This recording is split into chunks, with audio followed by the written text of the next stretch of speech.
Libro del Génesis, capítulo 18, versículos 22 a 33. Dice ahí la escritura: los hombres partieron y se dirigieron a Sodoma, mientras Abraham permanecía todavía junto al Señor. Abraham se acercó a Dios y le dijo: ¿vas a destruir al justo con el malvado? Quizá haya 50 justos dentro de la ciudad. ¿La vas a destruir? ¿No la perdonarás en atención a los 50 justos que haya dentro de ella? Lejos de ti hacer tal cosa, matar al justo con el malvado y equiparar al justo y al malvado, lejos de ti. ¿Es que el juez de toda la tierra no va a hacer justicia? El Señor respondió: si encuentro en Sodoma 50 justos dentro de la ciudad, la perdonaré en atención a ellos. Abraham contestó diciendo: soy en verdad un atrevido al hablar a mi Señor, yo que soy polvo y ceniza. Quizá falten 5 para los 50 justos. ¿Acaso destruirás por 5 toda la ciudad? Dios respondió: no la destruiré si encuentro allí 45. Todavía volvió a hablarle a Abraham diciendo: quizás se encuentren allí 40. Dijo Dios: no lo haré en atención a los 40. Continuó Abraham: no se enfade mi Señor si sigo hablando. Quizás se encuentren solo 20. Contestó Dios: no la destruiré en atención a los 20. Abraham siguió: no se enfade mi Señor si hablo una vez más. Quizás se encuentren allí 10. Dios contestó: no la destruiré en atención a los 10.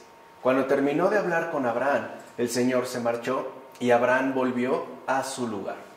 Algo importante para empezar en este caso: aún sabiendo Abraham de la distancia que existe entre él y Dios, se atreve a negociar con el Señor.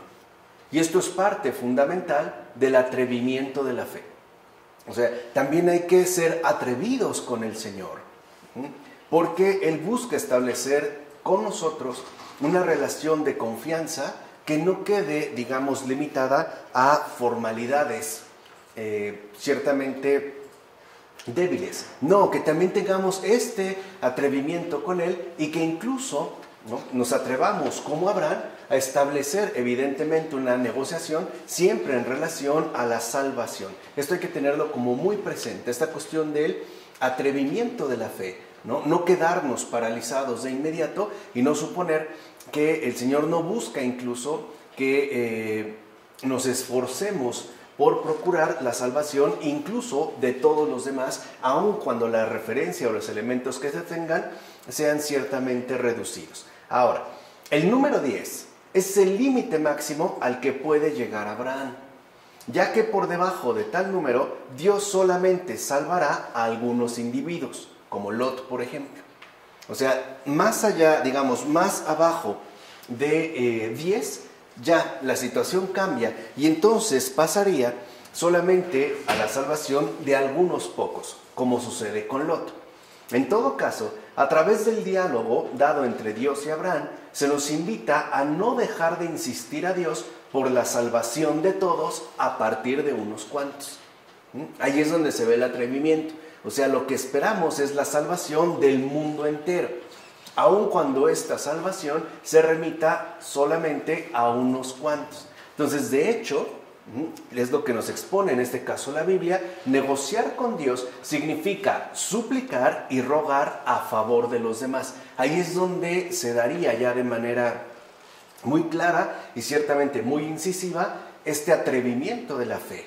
O sea, negociar con Dios como lo hace Abraham, ¿no?, se traduce en términos de suplicar y rogar con insistencia, con atrevimiento a favor de los demás, porque, como hemos mencionado, se trata pues de insistir a Dios siempre, ¿no?, de manera atrevida por la salvación de todos, aunque sea a partir de unos cuantos. Y esto es justamente lo que han hecho y siguen haciendo los santos en todas partes del mundo, que por eso ya se manifiestan como hijos verdaderos de Abraham. O sea, por hacer justo lo que el Padre en la fe realizó en un principio. Así pues, a través de una secuencia de preguntas y respuestas, Dios promete al que habla con él no castigar a todo el pueblo. Esta manifestación de bondad por parte de Dios se da gracias a la rectitud de unos pocos. De esto podemos comprender qué potente baluarte es para la patria humana un justo. aun cuando se tratara de uno solo. Por eso vemos que en realidad los santos quizá no han sido realmente muchos si lo comparamos cuantitativamente con el número de seres humanos que han pisado esta tierra, y no obstante, a pesar de que sean pocos, incluso aunque fuera uno solo, a partir de ese uno solo, la manifestación de bondad de Dios no se hará esperar. En consecuencia, no debemos tener celos de los hombres santos, ni debemos atrevernos a criticarlos temerariamente, ya que todos y cada uno de ellos son para nuestro bien. O sea, no están buscando, pues, los santos una especie de fama individual o una especie de salvación privada. En realidad, todos y cada uno de los santos que han existido y que existirán siempre están dirigidos a favor del bien común, es decir, de la salvación de todos. En efecto, es su rectitud la que nos defiende de la destrucción. O sea, incluso podemos decir que este mundo no ha sido destruido debido a la rectitud de unos pocos, aun cuando se tratara de un puñado, aun cuando se trate de unos cuantos, de unos pocos, incluso aunque fuera solamente uno. Con ese bastaría para defender o quedar, ¿no?, a resguardo de la destrucción. No olvidemos que si Sodoma hubiese tenido siquiera 10 justos, y estamos hablando de una gran ciudad, no era un poblado cualquiera. En ese momento, Sodoma se distinguía por la dimensión que había alcanzado en términos de ciudad y por ende también, ¿no?, en base al contexto particular, por la gran cantidad de habitantes que poseía. Entonces, no olvidemos que si en este caso Sodoma hubiese tenido al menos siquiera 10 justos, entonces se hubiera podido salvar. Además, se hubiera podido salvar toda la ciudad, es decir, con todos sus habitantes, como afirma Ambrosio en Sobre Abraham. ¿Quién puede alabar adecuadamente a Dios por su gran condescendencia o bien celebrar al justo que disfruta de tanta confianza? A eso es pues a lo que nos invita el Señor en términos de fe. Abraham, en efecto, apela con insistencia a la magnanimidad de Dios con un ruego excesivo. Pero Dios no se molesta por ello, sino que responde favorablemente a cada petición. Y sí es cierto, o sea, de acuerdo al pasaje que hemos visto, en ningún momento, por ejemplo, el Señor rechaza a Abraham, ni lo hace callar, ¿no?, ni le indica que está proponiendo, solicitando algo indebido. Más bien, digamos, como que se adapta a estas peticiones y corresponde también en ese afán insistente de salvación. Podemos decir que Dios y Abraham tienen una especie de celo compartido, ¿no?, un celo compartido de salvación. De hecho, puesto que Abraham vio su disposición a la bondad, no cesó en su petición a Dios. Observa, por tanto, la energía del justo, esa energía que parece colocarlo del lado de los que han de recibir la sentencia.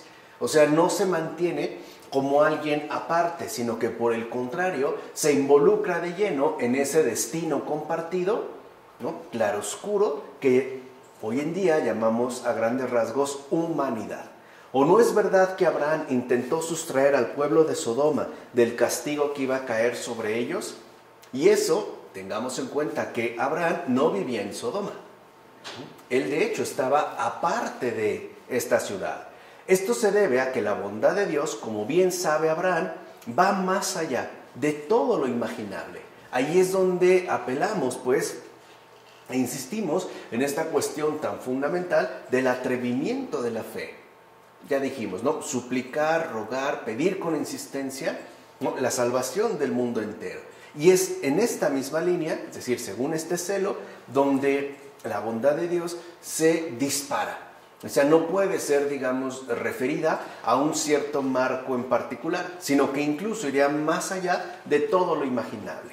Así pues, ¿quién de nosotros, que estamos inmersos en un sinfín de males, elegiría utilizar tan gran energía de bondad en el momento mismo en que se daría a conocer la sentencia contra los que son nuestros iguales? Es lo que pregunta Juan Crisóstomo en sus homilías sobre el Génesis. De hecho, pudiera ser que en lugar de insistir y rogar a favor de los demás, una vez que fuera dictada la sentencia, más bien como que nos apresuráramos, ¿no?, a mantenernos alejados y dejar que la destrucción cayera sobre aquellos. Es pues el justo quien ruega al Señor con insistencia para poder evitar el castigo de sus hermanos. Ahí se manifiesta también otro de los rasgos fundamentales del creyente. Es decir, recuerden que aquí se nos están poniendo ya al descubierto como esos criterios, esos elementos esenciales de la experiencia de fe. O sea, el verdadero creyente no está, por así decirlo, como obsesionado con su propia salvación individual. En realidad, lo que le interesa al verdadero creyente es que sus hermanos también formen parte, ¿no?, de la voluntad divina, es decir, que formen parte de esa voluntad divina de salvación. Y para que aprendas que la confianza de este tipo de personas es para nosotros un modo especial para avanzar en bondad, que es al final hacia lo que nos lleva la fe, precisamente avanzar en bondad, escucha en este relato qué le dice Dios al patriarca. Si encuentro 10 justos, no destruiré la ciudad. ¿Por qué incluso se dijo 10 justos? Nadie se encontraba allí exento de delito, excepto el justo Lot y sus 2 hijas. Quizás su mujer, gracias a él, escapó del castigo en la ciudad. Sin embargo, más tarde pagó la pena por su respectiva negligencia. Ahora bien, debemos tener en cuenta que gracias a la infinita bondad de Dios, crecía la piedad. Y por eso se encontraban en las ciudades muchas personas capaces de suplicar insistentemente a Dios, así como en colinas y hasta cuevas. De hecho, fue la virtud de estos pocos desconocidos lo que pudo contrarrestar la maldad de muchos y por ende también la destrucción. Veamos pues que la bondad del Señor es grande y a menudo conoce el modo de conceder la salvación a muchos gracias a la intervención de unos pocos, ¿no? En este caso de unos pocos justos. ¿Por qué digo gracias a unos pocos justos? Con frecuencia, cuando no es posible encontrar un justo en esta tierra, también por la virtud de los ya difuntos, Dios se apiada de los vivos. Como cuando dice, protegeré esta ciudad por mí y por David, mi siervo. Es como si dijera Dios, aunque ellos no merecen ser salvados y no tienen pretexto alguno que justifique su salvación, como en mí lo habitual es enseñar bondad, estoy dispuesto a tener compasión y a apartarlos del mal. Así pues, por mí y por mi siervo David, actuaré como escudo. En efecto, el que partió de esta vida muchos años antes es causa de salvación para los que han sido víctimas de su propia negligencia, como afirma Juan Crisóstomo en sus homilías sobre el Génesis. Y esto es muy importante por 2 razones principales. La primera, porque ya con esto nos quedaría en claro que incluso la repercusión fundamental de nuestra vida no se limitaría de ninguna manera a nuestra existencia terrenal, es decir, a nuestro respectivo transcurrir en este mundo, sino que tiene una repercusión que iría mucho más allá de nuestra propia existencia terrena. Es decir, si nosotros realmente nos aplicamos en ser justos, ¿no?, en mantenernos fieles en la comunión con el Señor, incluso aunque ya no estemos en esta tierra, ¿no?, los demás, es decir, nuestros hermanos, absolutamente todos, se verán favorecidos por esta, por esta misma presencia, ¿no? Aún, insisto, cuando se hable ya en términos de difunto, que es lo que destaca en este caso de manera, me parece a mí, muy acertada, San Juan Crisóstomo. Además, no debemos perder de vista que es importante la necesidad de no dejarse apartar de la bondad, aun cuando se tratara de situaciones que parecieran como obligarnos. Es decir, nunca hay pretexto para renunciar a la bondad. Y por último, esta sería la segunda razón, que también nos demos cuenta que hay muchos justos que son ciertamente desconocidos, que no están, por así decirlo, en el primer plano de nuestra respectiva visión.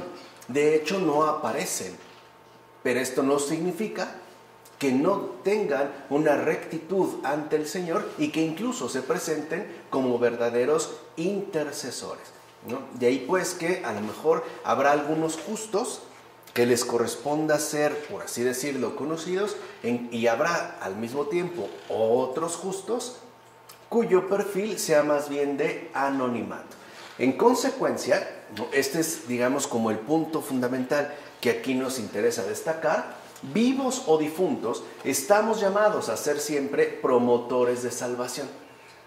Es decir, intercesores de nuestros hermanos, ya sea en vida, o sea, ya sea mientras estamos vivos, o también, aún siendo difuntos, estamos llamados a ser siempre promotores de salvación.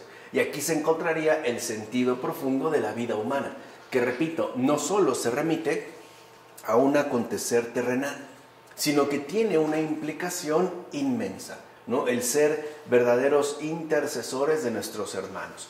Esforcémonos, pues, por vivir según la bondad de Dios, ya que de eso depende el bien y la salvación de muchos otros. De eso va a depender. O sea, de nuestra respectiva aplicación en el bien, se va a ver comprometida la salvación de muchas otras personas. De hecho, Dios nos ha confiado a todos, absolutamente a todos, una gran cantidad de almas, tanto conocidas como desconocidas. O sea, Dios también nos ha encomendado a cada uno de nosotros almas que conoceremos de manera directa, pero al mismo tiempo algunas otras que ciertamente pasarán al menos desapercibidas para nosotros, pero que al mismo tiempo remiten al encargo que Dios nos ha confiado. Por eso debemos tomarnos muy en serio nuestra respectiva existencia en esta tierra y sobre todo nuestro compromiso creyente con el Señor. O sea, vivos o difuntos, somos por tanto colaboradores de salvación total. Y esa es justo la tarea esencial de cada ser humano.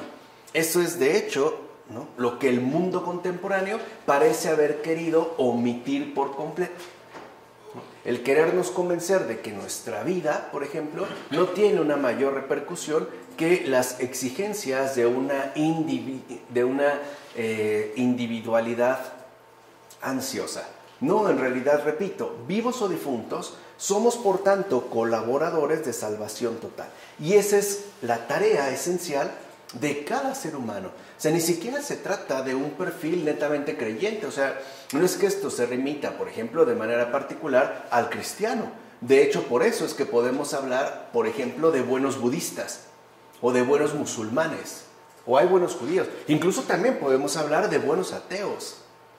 Desde su respectivo lugar, en efecto, colaboran dentro de esta intención de salvación total que el Señor, ¿no?, realiza y quiere llevar justo a su respectiva culminación. Por eso es tan importante, ¿no?, el no perder de vista la tarea esencial de cada ser humano. Y así ya pasamos al capítulo 19, teniendo ya estos elementos, es decir, de los versículos 1 a 11. ¿Qué dice ahí el Génesis? Los dos ángeles llegaron a Sodoma al atardecer. Lot estaba sentado a la puerta de la ciudad. Cuando Lot los vio, se levantó, salió a su encuentro y los adoró rostro en tierra. Les dijo: por favor, señores míos, venid a casa de vuestro siervo. Pasad la noche y lavaos los pies. Así podréis madrugar y seguir vuestro camino. Le contestaron: no, pasaremos la noche en la plaza. Él les insistió tanto que se fueron con él y entraron en su casa. Les preparó un banquete, coció panes ácimos y comieron. Aún no se habían acostado cuando los hombres de la ciudad, hombres de Sodoma, tanto jóvenes como viejos, todo el pueblo a la vez, rodearon la casa. Llamaron a Lot y le preguntaron: ¿dónde están los hombres que entraron anoche en tu casa? Sácanoslos para que los conozcamos. Lot salió hacia ellos a la entrada y cerró la puerta tras él. Les dijo: por favor, hermanos míos, no cometáis tal maldad. Mirad, tengo 2 hijas que aún no han conocido varón. Voy a sacároslas y haced con ellas lo que queráis. Ahora bien, a estos hombres no les hagáis nada, puesto que se han cobijado bajo mi techo. Le contestaron: quítate de ahí. y añadieron: uno que ha venido como extranjero, ¿quiere ser de juez? Ahora te trataremos a ti peor que a ellos. Y empujaron violentamente a Lot, de tal modo que estaban a punto de derribar la puerta. Pero los hombres alargaron la mano, metieron a Lot junto a ellos dentro de la casa y cerraron la puerta. Y deslumbraron a los que estaban a la entrada de la casa, tanto pequeños como mayores, de forma que no conseguían encontrar la entrada. Fíjense qué contrastante es este relato referido a Lot y el encuentro, digamos, ¿no?, con esta presencia divina y la de Abraham. Y tiene muchos elementos que vale la pena ir destacando. En primer lugar, destaquemos aquí ese, repito, contrastado paralelismo entre Lot y Abraham. De hecho, son cercanos por contraste, es decir, hay una diferencia. En efecto, los va relacionando de una manera distinta. Veamos, Abraham tiene el privilegio de recibir la visita de Dios mismo en 3 personas, mientras que Lot solo recibe la visita de 2 ángeles, o sea, mensajeros de Dios. A Abraham se le promete un hijo, mientras que a Lot se le dice que huya de aquel lugar. Dios visita a Abraham al mediodía. En cambio, es al atardecer cuando Lot recibe a los 2 visitantes. ¿Se dan cuenta? Es como una similitud por contraste. Para empezar, démonos cuenta que las cosas buenas se asemejan a la luz, mientras que las malas se parecen al atardecer porque el sol de justicia ya no está sobre ellas. Recuerden que cuando la luz, ¿no?, digamos así, disminuye, se intensifican precisamente las tinieblas. En efecto, a continuación del atardecer llega la noche, que es oscuridad, o sea, castigo de los impíos. Así pues, cuando se anuncia algo bueno, siempre está presente el Señor. O sea, es Él mismo el que está ahí. En cambio, cuando se anuncia un castigo, Él no aparece personalmente, como en el caso de Lot. Quienes van con Lot a anunciar la destrucción no es Dios mismo. Son 2 ángeles, es decir, 2 mensajeros de ello. De hecho, Dios se manifiesta cuando los seres humanos tienen experiencias buenas, lo cual se convierte en gozo mayor para ellos. Por el contrario, la ausencia de Dios en las malas acciones se convierte a su vez en el mayor castigo. Como menciona Teodoro de Mopsuestia en la Catena sobre el Génesis. O sea, veamos que aquí pues uno puede suponer que Dios como que se lava las manos, pero es que en realidad Dios no está para castigar. Ahorita vamos a ver el porqué del castigo, pero eso es lo que quiero que entiendan. O sea, lo que dijimos aquí, cuando se anuncia un castigo, Dios no aparece personalmente. Serán más bien ángeles quienes hagan algún tipo de manifestación, en tanto mensajeros. Porque de entrada, el mismo, digamos, el hecho mismo de que Dios no esté presente como tal, ya es el mayor de los castigos posibles. Porque eso es como dar a conocer abiertamente a los seres humanos que en realidad la salvación no les interesa. Porque rechazar a Dios es rechazar también su presencia, es rechazar la salvación. Y eso mismo ya es justo el mayor de los castigos. Ciertamente, Dios no desea jamás los castigos, pero sí puede llegar a infligirlos por necesidad. O sea, según la justicia, a través de subordinados. Y que nosotros, en efecto, llamamos ángeles. Por eso, la Escritura no parece haber mencionado a los ángeles antes del diluvio. Si se dan cuenta, en los versículos anteriores, como que nunca se mencionaron los ángeles. Pero sí lo hace ahora, sobre todo para educar a los seres humanos. O sea, dadas las circunstancias, aparecen estos ángeles en base a la función que les corresponde llevar a cabo, como afirma Severiano de Gábala en la Catena sobre el Génesis. Ahora bien, como afirma la Escritura, llegaron 2 ángeles a Sodoma al atardecer. Este momento, a su vez, nos pone de manifiesto la virtud del justo, ya que, aunque había atardecido, Lot se quedó y no se fue. O sea, aquí también hay como esos rasgos de virtud. De hecho, es tan importante porque nosotros hoy en gran medida, ¿no?, tendríamos en Lot un modelo perfecto a seguir en el mundo contemporáneo. Y vamos a tratar de entender por qué o cuál es, digamos, la lección central que aquí aparece. En efecto, el justo sabe el beneficio que le espera. Por eso, ansioso de alcanzar la riqueza, mantuvo gran vigilancia y no marchó. Así es, de hecho, un alma ferviente, pues no se ve impedida por ningún obstáculo a mostrar su propia virtud. Al contrario, incluso serán los mismos obstáculos quienes eleven esta alma, ¿no?, más y más, como afirma Juan Crisóstomo en sus homilías sobre el Génesis. O sea, vamos a decirlo de esta manera muy concreta. Por eso repito que Lot es un excelente modelo para nosotros en el mundo contemporáneo. No porque todos sean malos, como en el caso de Sodoma, hombres de Sodoma, entonces nosotros también estamos obligados a ser exactamente igual. Al contrario, se puede establecer un contraste muy marcado donde se resalte de una manera literalmente resplandeciente, ¿no?, la virtud del alma que mantiene un justo a pesar de todo, incluso aunque las condiciones sean completamente adversas, como en el caso de Sodoma. Por otra parte, démonos cuenta que Lot no estaba dentro de Sodoma, sino a la puerta.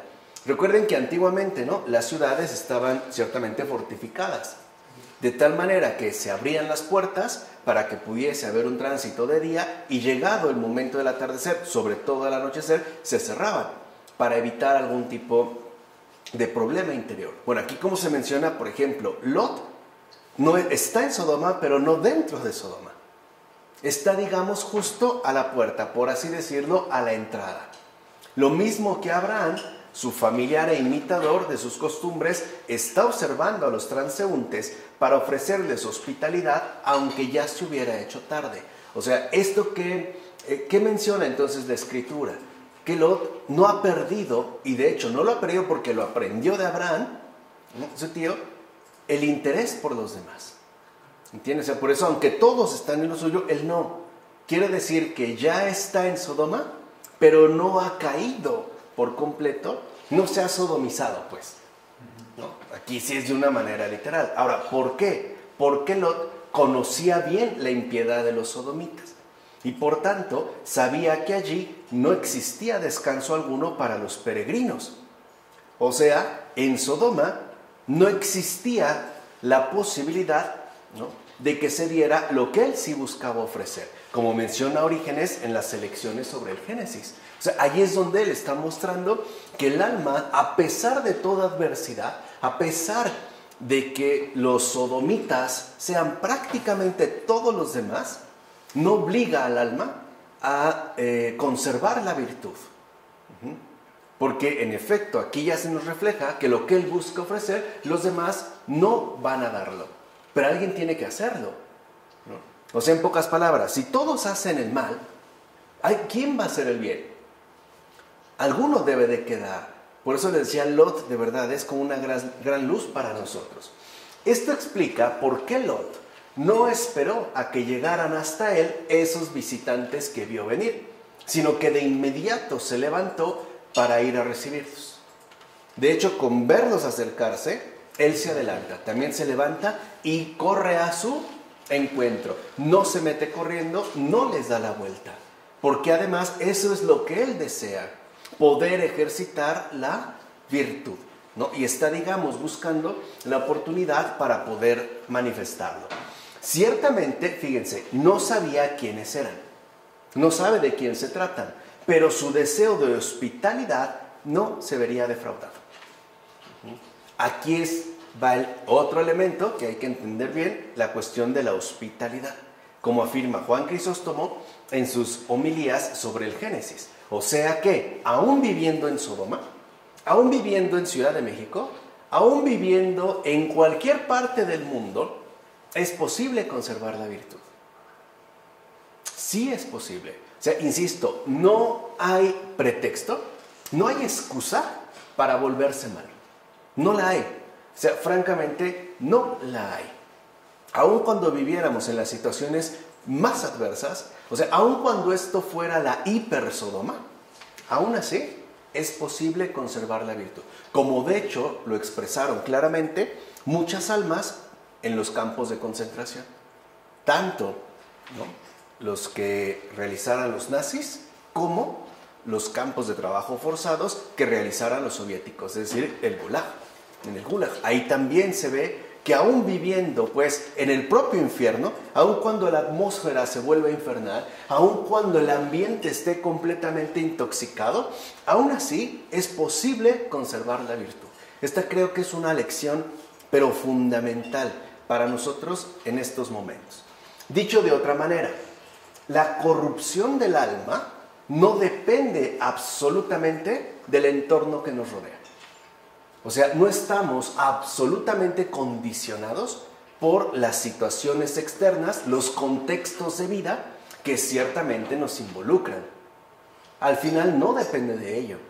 Sí puede, digamos, incidir, puede tener cierta incidencia, incluso si quieres, un nivel importante o destacado de incidencia, pero no es aquello que nos va a hacer caer de lleno en la corrupción del alma. En efecto, observa la virtud de su alma. Esto es lo que me interesa destacar, sobre todo en esta ocasión. Observa la virtud de su alma, de Lot, pues consideró una gran bondad de parte de Dios el poder encontrarse con aquellos visitantes para dar cumplimiento a su deseo de hospitalidad.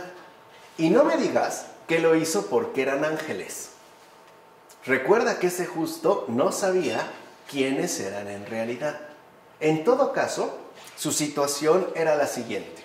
Él simplemente se dispuso a acoger a seres humanos que estaban de paso, aunque fuesen unos desconocidos. Esto sería suficiente para poner al descubierto la virtud que anidaba en el alma de aquel justo. Ya con eso sería suficiente. Él no sabe que son ángeles. De hecho, llevan forma humana. Ya con esto se pondría de manifiesto la virtud. Pero Lot no se queda ahí.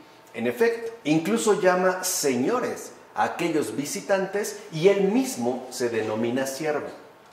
Aprendamos pues a poner en práctica esto mismo que hace Lot.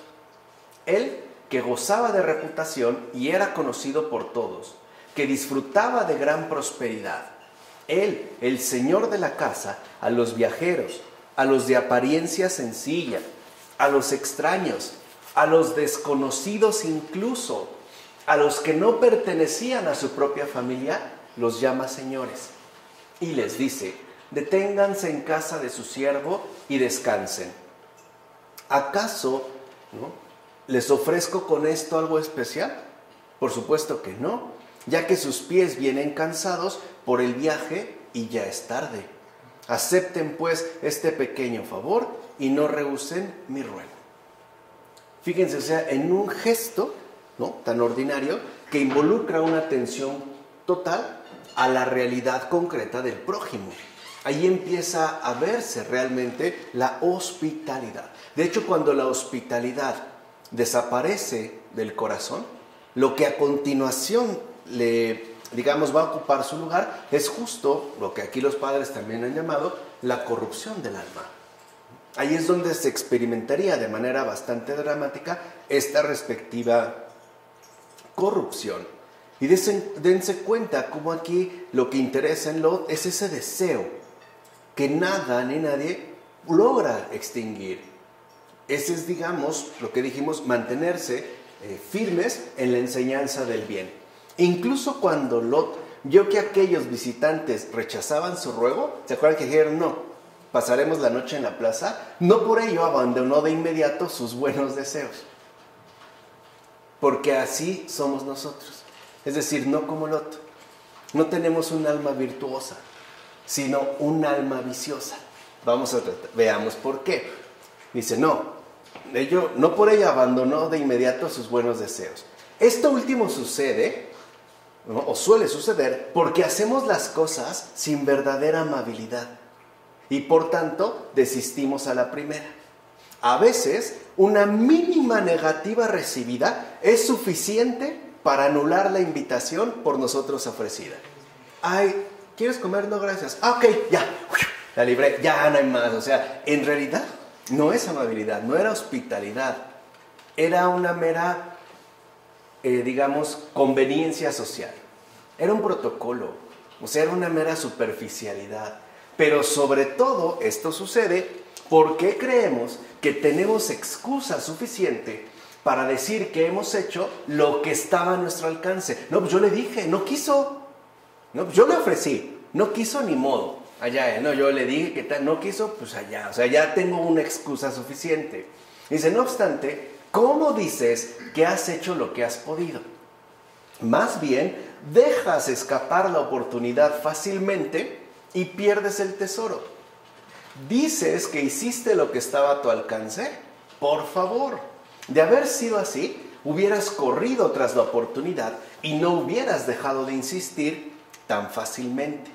Pero no, a la primera dejas al descubierto tu falta de sincera generosidad. A la primera. Fíjense, ni siquiera es que avancemos un poco más. A la primera. ¿Quieres pasar a la casa? No, gracias. Ah, ok, bueno, está bien. Bye. Ya. A la primera. ¿Por qué? Porque no tenemos una sincera generosidad.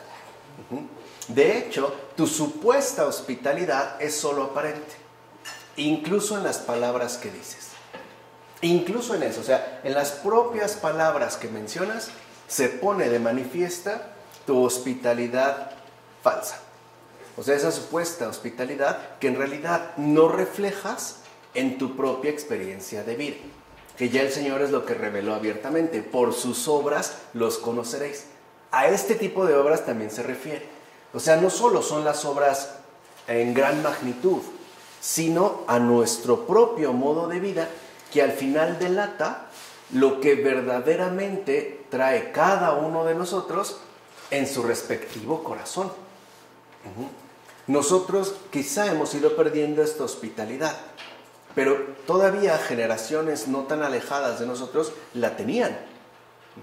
Yo recuerdo todavía a mi abuela que siempre insistía en la comida. Vénganse a comer, no, ya comí, ándale, aunque sea aquí. No, de verdad, mira, un poquito te sirvo, te doy. Ahí estaba la hospitalidad. Y aunque le dijeras, no, te servían. O decías, ya que estuvo muy rico, te sirvo otro poquito. No, de verdad estoy bien llena. Ándale, otro poquito. O sea, hoy lo vemos incluso como una ofensa, porque a la primera desistimos. Porque la hospitalidad se está extinguiendo. O sea, aquí podemos ver cómo en efecto hay una especie de intensiva corrupción del alma que se ve reflejada en el hecho de que la supuesta hospitalidad que tenemos no es genuina. Así pues, cuando Lot vio que aquellos visitantes se resistían a aceptar su ofrecimiento y que querían incluso quedarse en la calle, los ángeles hicieron esto deseosos de manifestar más claramente la virtud del justo para enseñarnos la verdadera hospitalidad. No es que lo rechacen, lo hacen para enseñarnos qué es realmente la verdadera hospitalidad. Entonces él no se contentó con rogarles con palabras, sino que añadió la fuerza.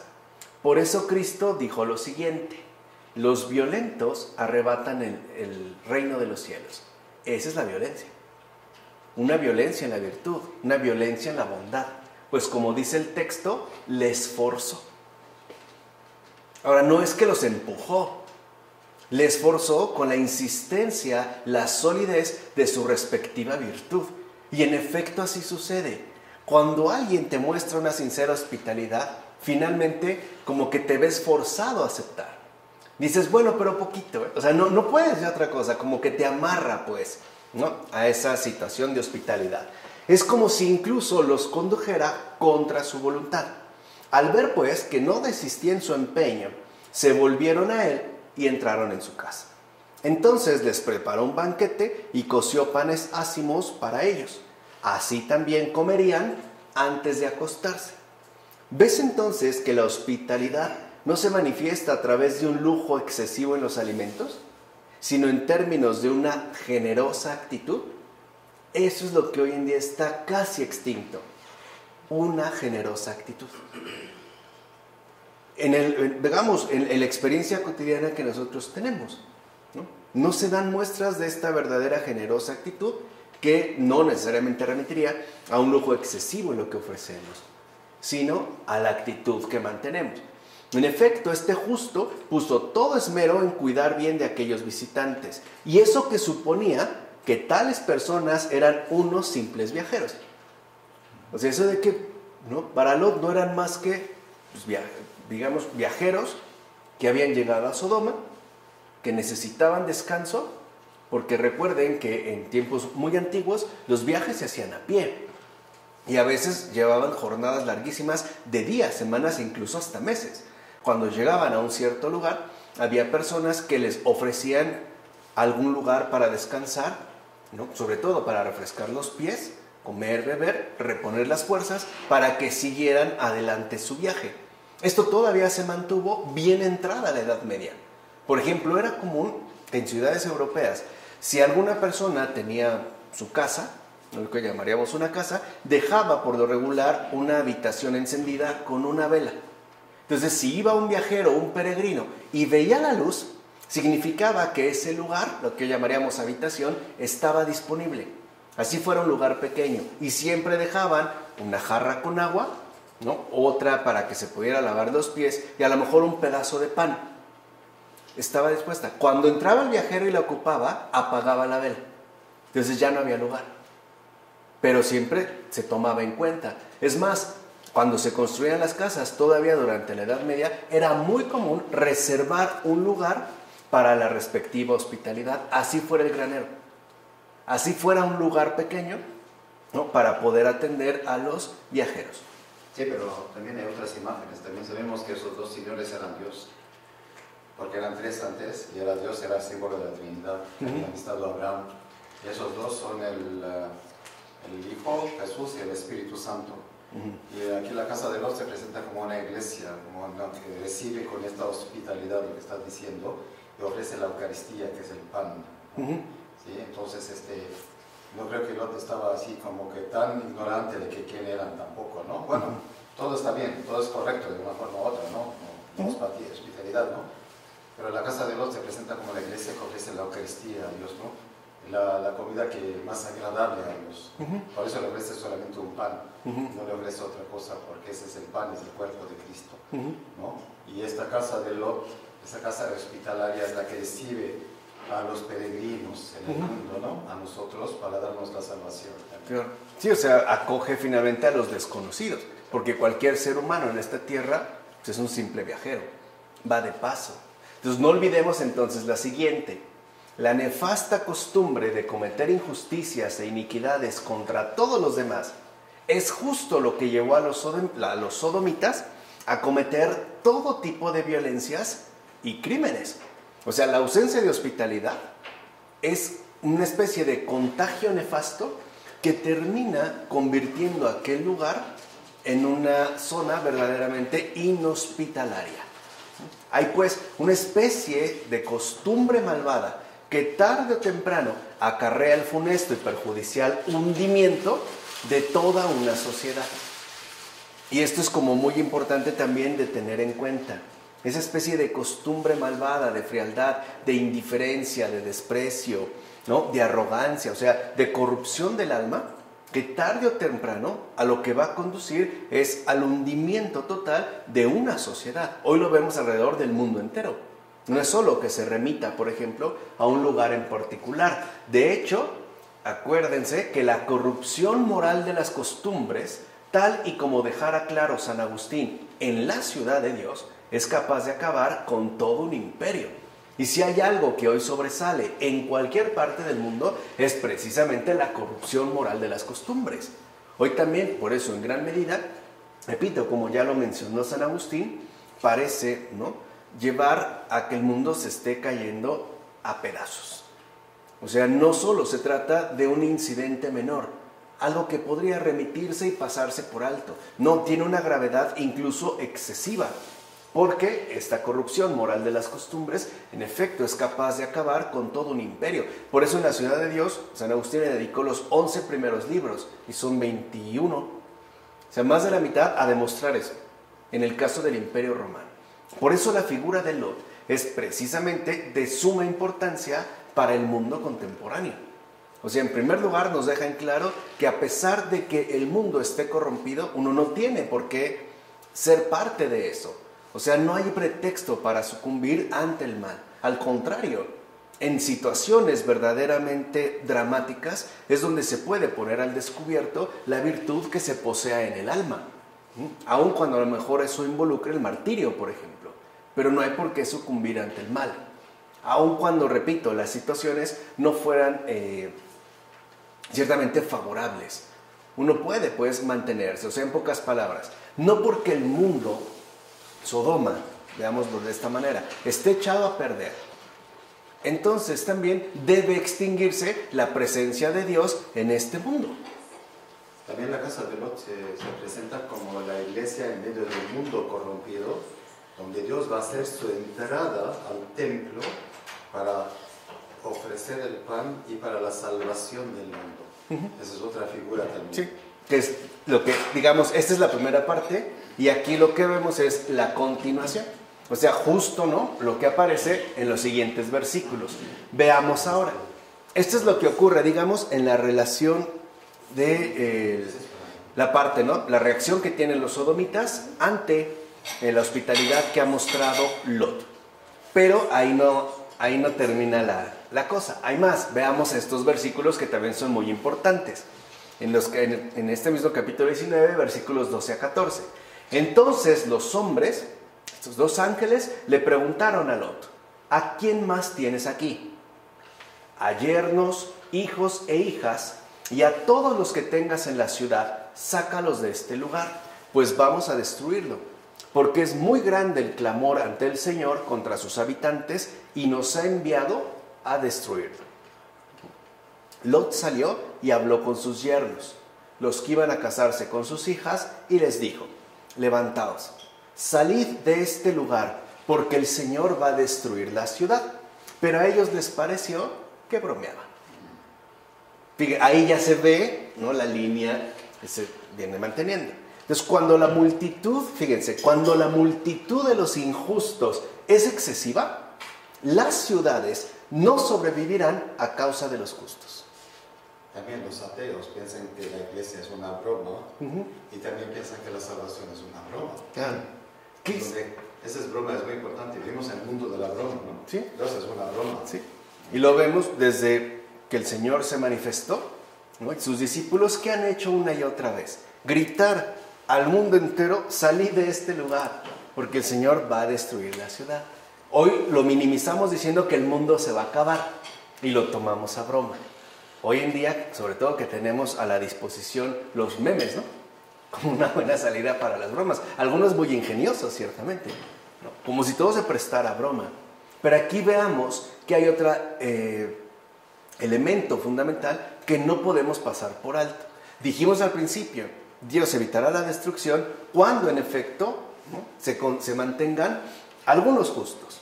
Bueno, cuando la multitud de los injustos ya es excesiva, o sea, cuando la malicia en este mundo llega al colmo, las ciudades no sobrevivirán a causa de los justos. En todo caso, estos serán sacados. Estos serán alejados. Ya no se trata entonces, ¿no?, de mantener en pie una ciudad, sino de alejarlos, e incluso alejarlos con tiempo. Y no es de una manera precipitada, es porque se les ha insistido y no han escuchado. Fíjense, este matiz es fundamental. Ahora bien, ¿qué podemos decir si el Salvador mismo nos recordó que aquellos que desprecian el Evangelio son peores que los habitantes de Sodoma? En efecto, Él dijo a Cafarnaúm: si en Sodoma hubieran sido realizados los milagros que se han obrado en ti, perduraría hasta hoy. Pero os digo que por eso os digo que en el día del juicio, la tierra de Sodoma será tratada con menos rigor que tú. Es decir, en el mundo después de, hoy llamamos el mundo después de Cristo. Así pues, si el Señor dice que los sodomitas son menos condenables que aquellos que desprecian los evangelios, entonces nosotros, que despreciamos los evangelios en incontables puntos, tenemos serios motivos para tener un mal peor. O sea, ahí sí deberíamos estar realmente preocupados. No, Vamos a estar más preocupados porque ya vino Cristo. Por eso debemos de temer nosotros un mal peor, porque ya tenemos los evangelios. En consecuencia, no debemos contentarnos jamás con los males habituales. Males incluso que ya se han hecho casi familiares, como afirma Salviano el presbítero sobre el gobierno de Dios. Por ejemplo, mentir. Ese es un mal que se ha vuelto habitual. Es más, para muchas personas es lo más común.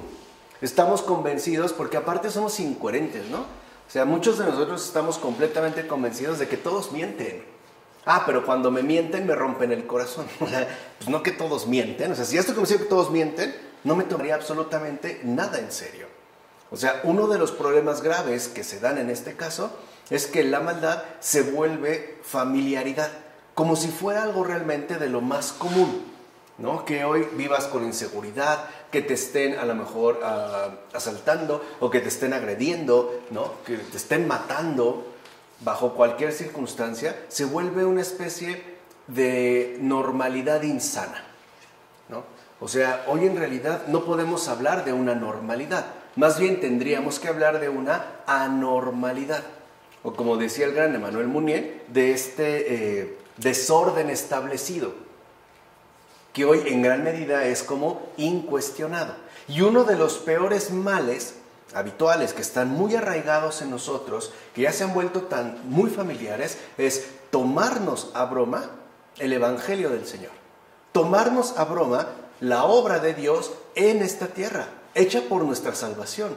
Burlarnos no solo del crucificado, o sea, del Redentor, sino de su obra entera, de su madre, de sus ángeles, de sus santos, de su iglesia, de sus servidores, de sus sacramentos, como si no fuera nada. O sea, como si pudiéramos hacerlo sin mayor problema. Incluso, ¿no? Como si eso fuera algo hasta de cierta manera obligatorio, ¿no? Para quedar bien en este mundo.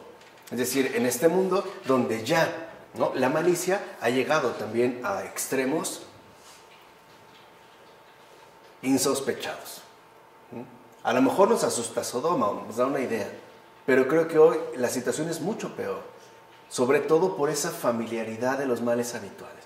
O sea, les digo, tan habitual como creer que aquellos que nos hablan en serio, por ejemplo los santos, se deben tomar a broma, ¿no? Y lo vemos, repito, en esta cuestión de familiaridad insana, cuando alguien te dice, ay, sí, te vas a quedar de santita, ¿no? O de monja vistiendo santos. O, ay, eres un persinado. O sea, como si eso fuera denigrante, ¿no? Como si fuera una especie de burla, o contra el Papa, ¿no? Contra la iglesia. Les digo, o sea, como si se hubiera vuelto algo realmente familiar, una especie de familiaridad enferma, ¿no?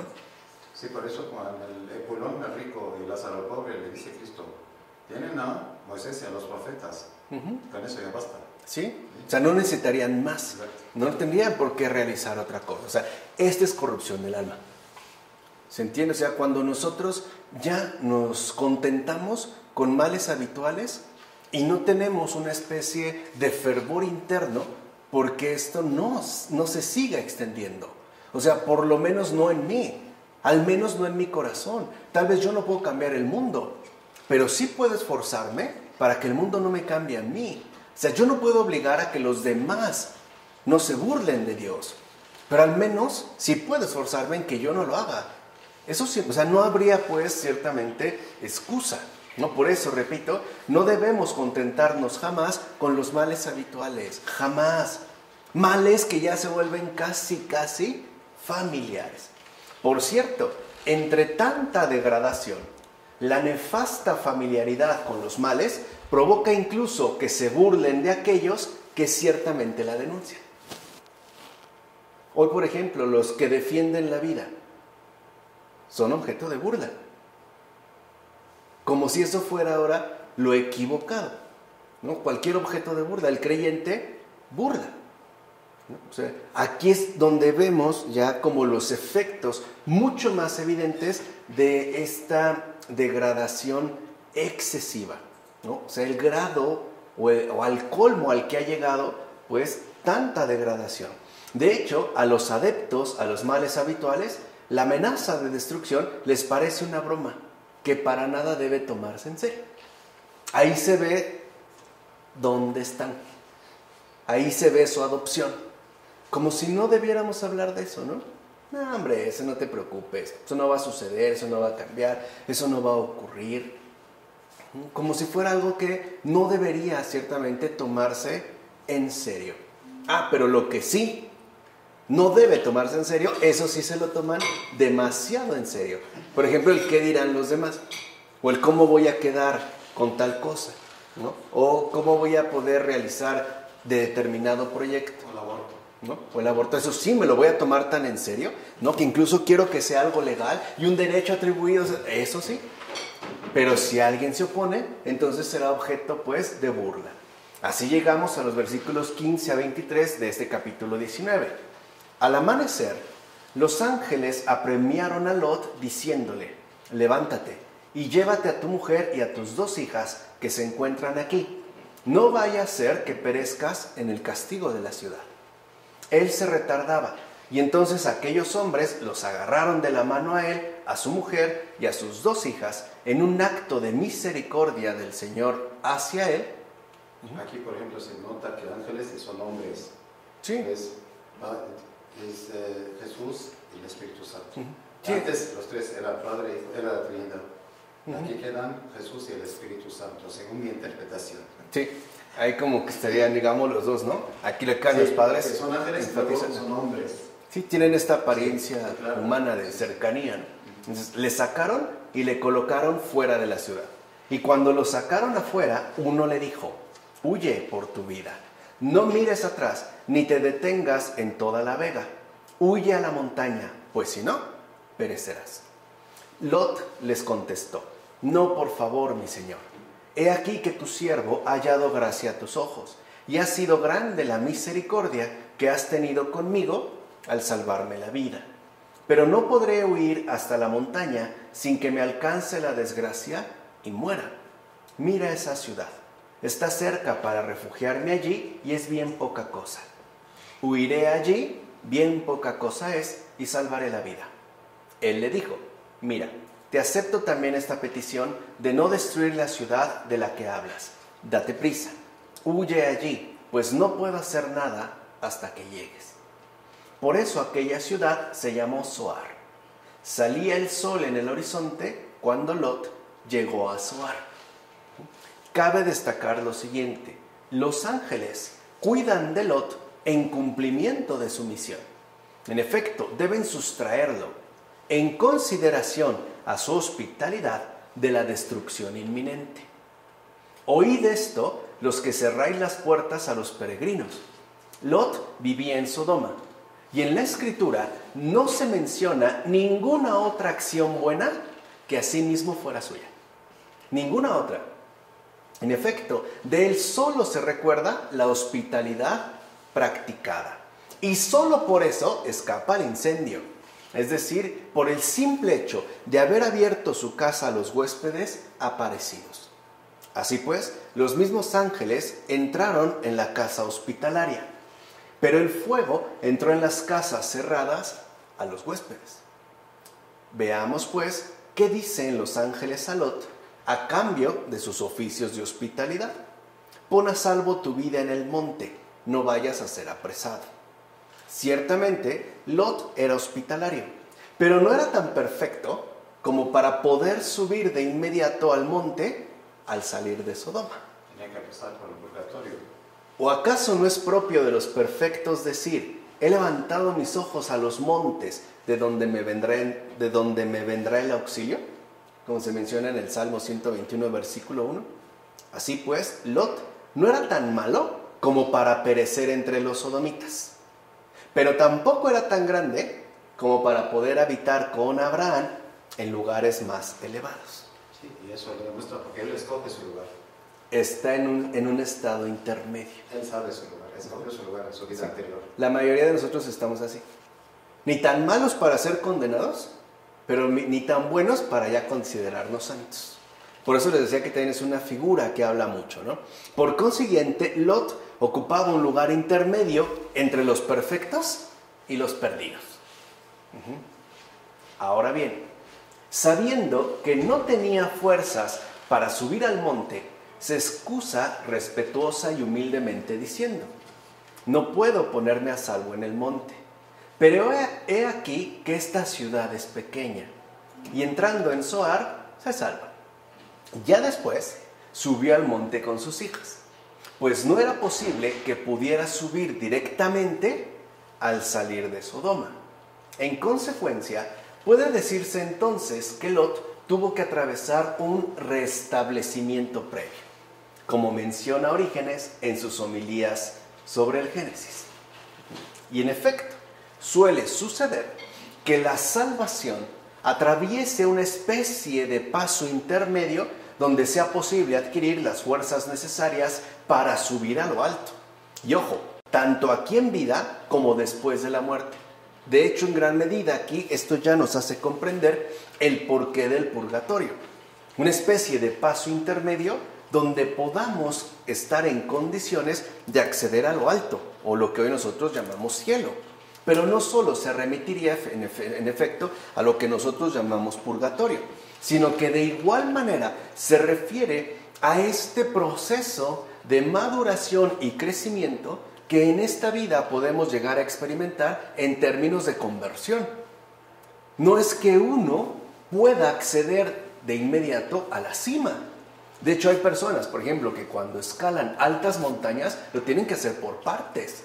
No pueden subir de golpe, se tienen que ir aclimatando, se tienen que ir preparando, se tienen que ir adecuando a las exigencias que posee la altura. Es más, si una persona subiera de golpe, le puede dar el mal de montaña o algo peor y morir, sucumbiría. Lo mismo pasa en nosotros. O sea, sí hay un avance gradual en términos de crecimiento, en términos de subida.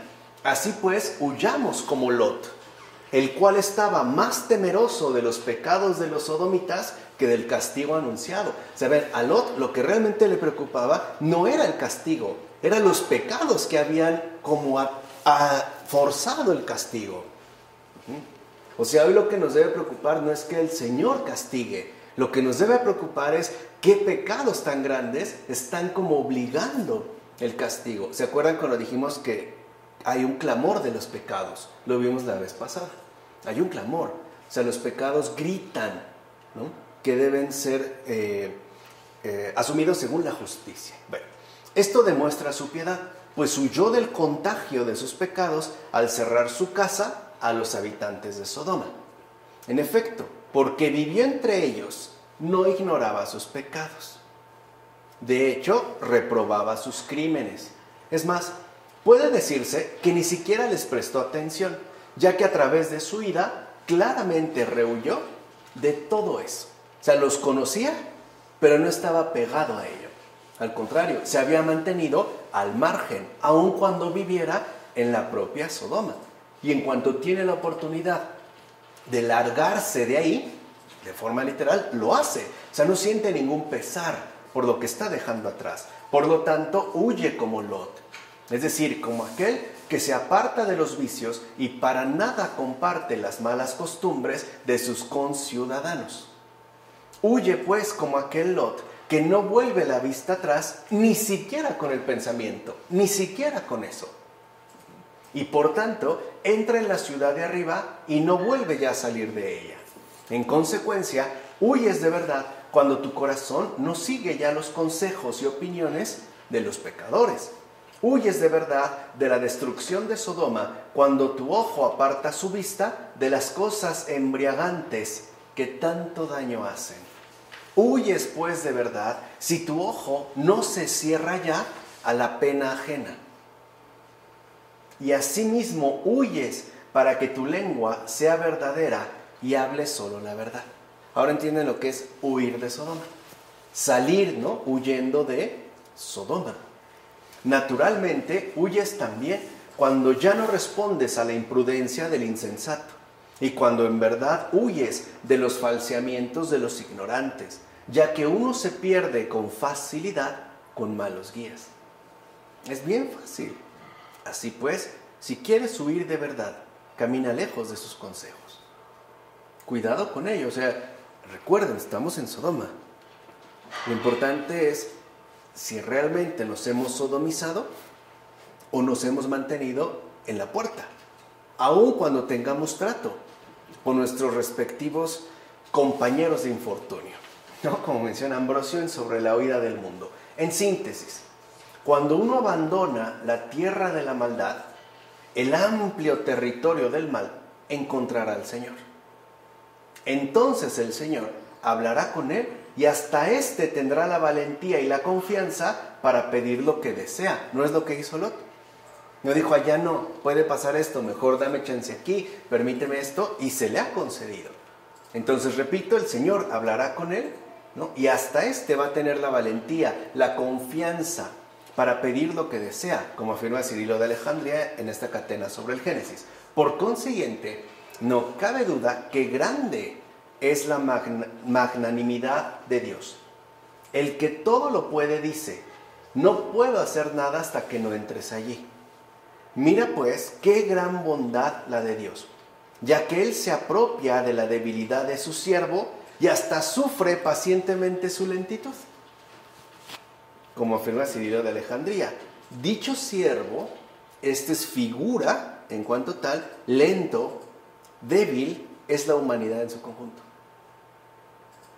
Por eso Dios mismo se toma en serio nuestra respectiva debilidad, nuestra respectiva lentitud, y la sufre pacientemente, en base a su gran bondad, porque nosotros somos lentos para el bien, débiles para la caridad, perezosos para la bondad.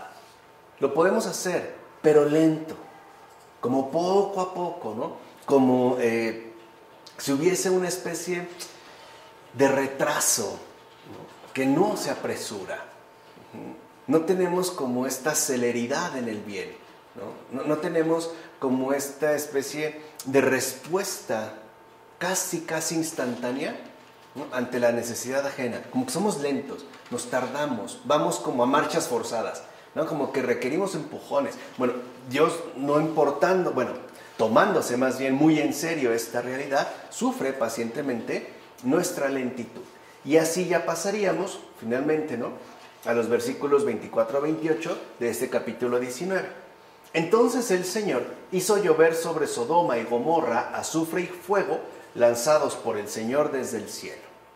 Destruyó aquellas ciudades y toda la vega, con todos los habitantes y las plantas del suelo. La mujer de Lot miró hacia atrás y se convirtió en estatua de sal. Abraham se levantó de madrugada y fue al lugar donde había estado con el Señor. Miró hacia Sodoma y Gomorra y hacia toda la región de la vega, y vio que subía de la tierra una humareda como la de un horno. Abraham aparece por segunda vez como fuente de bendición, salvación, para su sobrino Lot. ¿Se acuerdan lo que dijimos hace rato de la repercusión, la relevancia que tiene nuestra propia vida cuando estamos en comunión con el Señor? Seremos fuente también de salvación para muchísimos otros. Pero volvamos a Lot, que huyendo de la destrucción de Sodoma con su mujer e hijas y habiendo recibido de los ángeles el mandato de no mirar hacia atrás, se dirigía hacia Zoar. Por cierto, Zoar significa pequeña. Eso significa Zoar. Ya que el Señor siempre nos brinda, frente a toda destrucción, una fuente de resguardo, que, aunque siendo pequeña, es en efecto salvador. También significa purgatorio. Sí, cuando saliste lo mencionaba. Justo ahí, en este punto. Aunque parezca pequeña, la iglesia parece pequeña, por ejemplo, ante tanta destrucción en el mundo, ante tanta maldad. Y Abraham es figura del Padre que está viendo la salvación que lleva el Cristo y el Espíritu Santo, también esta figura. Sí, cuando se asoma, que es lo que lo mira, ¿no? Donde estuvo con el Señor. No obstante, su mujer se olvidó del precepto y miró hacia atrás, con lo cual terminó violando la ley impuesta y se convirtió en estatua de sal. Pensamos quizá que con esto cometía una falta tan grande que por haber mirado atrás, la mujer incurría en la muerte a la que parecía escapar por favor divino. ¿Qué delito tan grande hubo en el mirar hacia atrás? Porque parece poca cosa. Sí, pero es el amor al mundano. O sea, aquí el amor a la carne. Pareciera que no era para tanto, hoy diríamos, ¿no? ¿Qué delito hubo en la mente de esa mente angustiada y aterrada por un fantástico crepitar de llamas? Recuerden, se está incendiando y de una manera impresionante. impactante. Démonos cuenta de lo siguiente: ya que la ley es también espiritual, quizá esto contenga alguna figura que deba ser atendida. En efecto, Lot quizá represente el sentido racional y su mujer la carne. Pues la carne, que mira siempre a los vicios, es la que torna con su vista hacia atrás buscando los placeres, mientras que el alma tiende a la salvación. Por eso dijo el Señor: nadie que pone la mano en el arado y mira hacia atrás es apto para el reino de los cielos. Y añade: acordaos de la mujer de Lot. Y lo dice abiertamente el Señor en Lucas. Así pues, eso de la estatua de sal parece indicar falta de sabiduría. En efecto, la sal significa la prudencia que le faltó. ¿O acaso no es la carne la que incurre frecuentemente en muchas imprudencias? Por su parte, el alma sigue adelante y, como Lot, se dirige a Zoar para adquirir allí las fuerzas que no pudo adquirir en Sodoma. Quizá aquellas fuerzas que en todo caso le fueron robadas.